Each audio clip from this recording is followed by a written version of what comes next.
তাই মেনে নাও, আত্মসমর্পণ করে দাও আর এগিয়ে যাও দয়াময়ের দিকে। কারণ দয়াময়ের দিকে যত এগিয়ে যাবে তত সুখ পাবে, আর সংসারের দিকে যত এগিয়ে যাবে জ্বালা বাড়বে।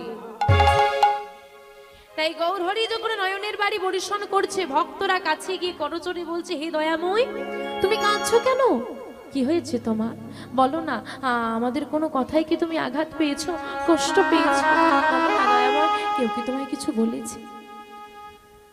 আজকে গৌরহরির নয়নে বাড়ি দেখে ভক্তরা সবাই গৌরহরিকে আলিঙ্গন করে নয়নের বাড়ি বরিশন করছে।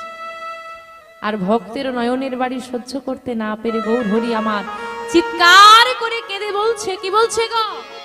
কাদিয়া কহি পুনো